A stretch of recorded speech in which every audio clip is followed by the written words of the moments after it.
Halo, selamat datang kembali, dan kali ini kita akan melanjutkan pembahasan kita yang mengenai dokumen database. Kali ini kita akan melihat salah satu contoh dokumen database, yaitu adalah MongoDB ya. Ini adalah dokumen database yang populer saat ini, seperti itu. Jadi MongoDB itu sebenarnya berasal dari humongous ya, bahasa Inggris, yang artinya sangat besar ya, sangat enormous seperti itu. Jadi memang tujuan dibuatnya MongoDB itu adalah bagaimana kita bisa menyimpan dokumen-dokumen yang dalam jumlah besar seperti itu. Jadi dari namanya saja sudah menggambarkan tujuannya seperti itu ya, untuk menyimpan data yang besar, dokumen yang besar seperti itu.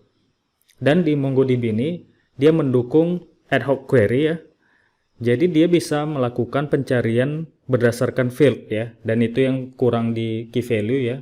Jadi dia bisa mencari sama seperti relational database, dia bisa mencari berdasarkan field, kemudian dia bisa nge-ranking, mencari data, dan bisa memanfaatkan regular expression seperti itu.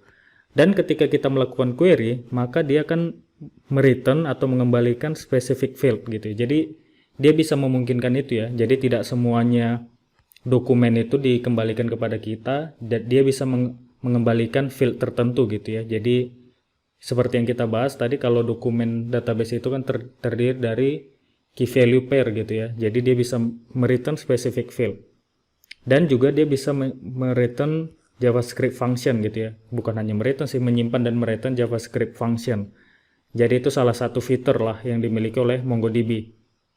Kemudian MongoDB juga support indexing gitu ya.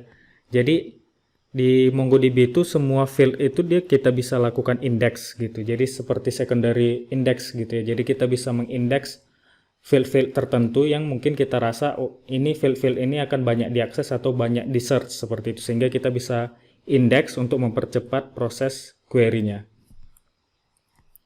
Nah, ini kita akan melihat bagaimana perbandingan RDBMS dengan dokumen database ya. Dalam hal ini kita pilih MongoDB dan RDBMS-nya adalah Oracle. Seperti itu kita akan bisa melihat bagaimana perbedaannya gitu, dan bagaimana padanannya antara satu teknologi database dengan teknologi database yang lain seperti itu. Jadi kalau kita bicara database instance di Oracle, maka padanannya adalah MongoDB instance, skema itu akan menjadi database gitu ya. Dan kalau table di database relasional gitu ya, itu adalah collection gitu. Jadi kita anggap itu table, collection itu adalah sebuah table gitu ya.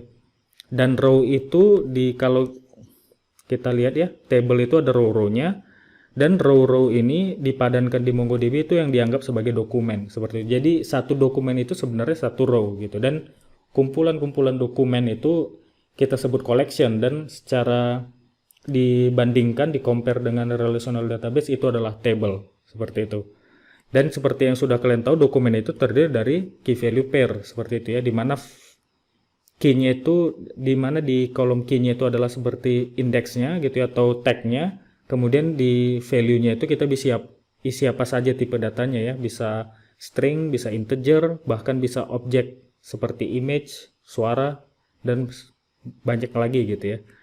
Kemudian ada row ID seperti itu. Jadi masing-masing, karena kita anggap dokumen itu sebagai sebuah row, maka kan kita perlu sebuah ID untuk sebagai key atau pembeda antara satu row dengan row lain gitu ya. Jadi kalau di Oracle kita sebut row ID gitu ya. Kemudian kalau di MongoDB underscore ID gitu. Jadi ini memang harus ada di setiap dokumen gitu. Ketika tidak didefinisikan oleh user, maka MongoDB akan mengassign value itu secara otomatis seperti itu. Karena apa? Karena ini ID-nya.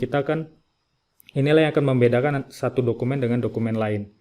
Dan kalau di RDBMS kita kenal join ya, yang mungkin kalian sekarang sudah lebih jago ya melakukan query join.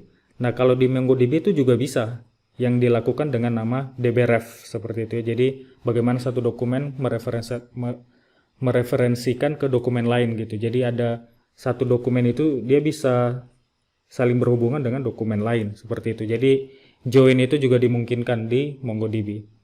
Oke, sekian pengenalan tentang MongoDB. Silahkan tonton video selanjutnya. Sampai ketemu.